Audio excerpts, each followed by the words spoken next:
Smackdown tonight. Let me tell you. There's no reason to get upset. There's no reason to get upset and to get aggravated or anything outside the fact that I think we all wish that WWE would put more effort into these holiday shows. We all universally wish that wrestling would put more effort into their holiday shows.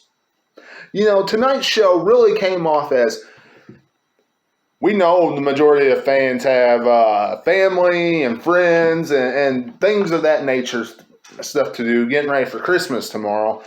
And we're just not going to put that much effort into it because hardly anybody's going to watch. That is the vibe I got with this show. Outside the Paul Heyman chapter with the Brock Lesnar, Roman Reigns rival, nothing really happened. Sami Zayn is the number one contender for the Intercontinental Championship. I'll have more on that in just a minute. Michael Cole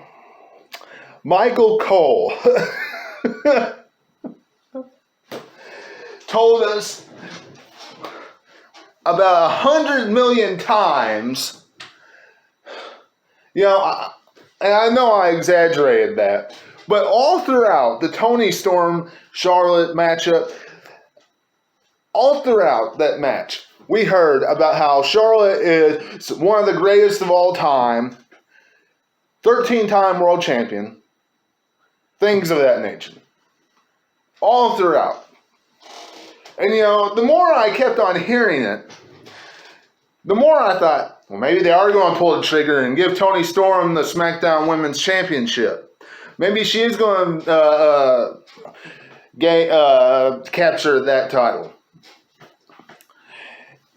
Even though they put it on first. Because usually if a title match is on first, champion's going to retain. Now, Charlotte retains. What does that mean, wrestling fans? What does that mean in the grand scheme of things? Well, we're going to see another matchup come day one.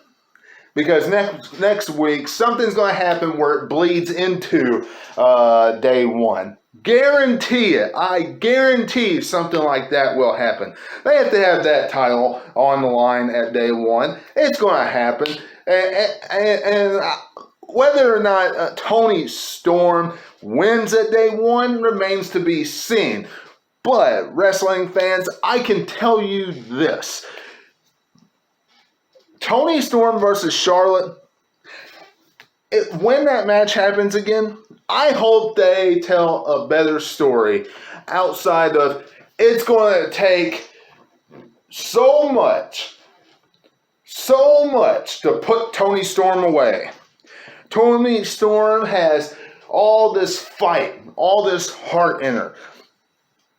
I hope that's not the story they tell at their next matchup. Because that's what they were really telling. Charlotte had the upper hand, and that is exactly what Michael Cole and everybody kept on saying all throughout the match. Dominant. I hope that's not the story they tell next. But anyway, wrestling fans, we're going to move on from that because really that was not the most important thing of the night. That was there to try to keep fans tuning in. That's why they put the title on the line first. Look, Paul Heyman's involvement. The next chapter in this Brock Lesnar, Roman Reigns matchup. Paul Heyman. He is not retiring. He's not done, wrestling fans. Now, WWE's doing a great job in trying to fool us. They are. And they are doing a great job in building to day one now. Because now what they've done is number one, they gave Paul Heyman a week off. And because with the package that they gave tonight, and him saying, I acknowledge that my career might be over. I don't really want to see him next Friday. But with him possibly being gone next Friday, what if he shoots up at day one? Now the question really is, whose side is he going to be on? It's like I said in the preview and predictions of day one, which you can see on the channel right now. Link is in the description below. Wrestling fans, Paul Heyman could very well come down and, join Roman Reigns. Could very well do that. Do I think that's the way they're going to go? Absolutely not. I think he's going to align himself again with Brock Lesnar. Somehow, some way, that's going to happen at day one. Brock Lesnar, new Universal Champion. Only to add more to the WrestleMania matchup, which is going to be Lesnar versus Reigns.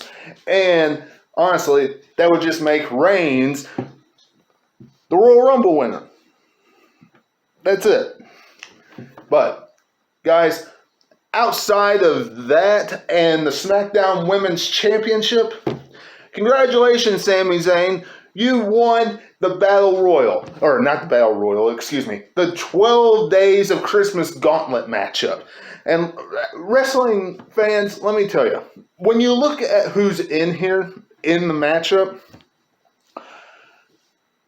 the Viking Raiders, Humberto Carrillo, and Angel Garza, that's just to name a few.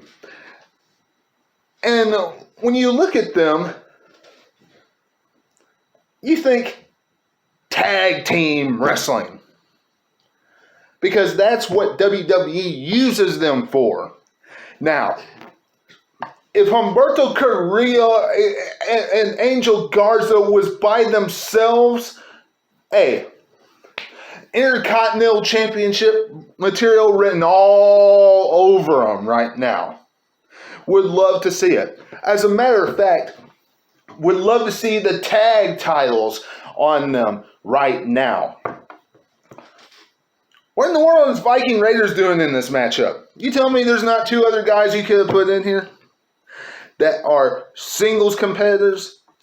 As a matter of fact, look, here's somebody else for you. Ricochet. Would love to see Ricochet versus Nakamura. That'd be a great Intercontinental Championship matchup. But what have they done with Ricochet as far as storyline-wise as of late? Nothing. Nothing. And guess what? They're going to continue that trend. Congratulations, Sami Zayn. You win the Gauntlet matchup, and you will go on to probably beat Shinsuke Nakamura, because Nakamura hasn't really done all that much with the IC strap as of late.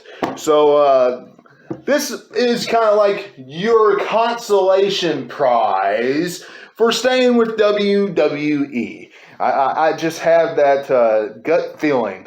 And you can catch my entire preview, remember, of day one on the channel right now. I talk more in depth about all of that. Trust me. But wrestling fans, outside of that, nothing happened except the fans going home happy because of a Miracle on 34th Street fight where the baby faces won. New Day and Drew McIntyre did. Congratulations. That was it, wrestling fans. I'm getting out of here. You all have a Merry Christmas tomorrow. And until I see you again, this is Webby. And I'll catch all of you on the other side. Talk to you later.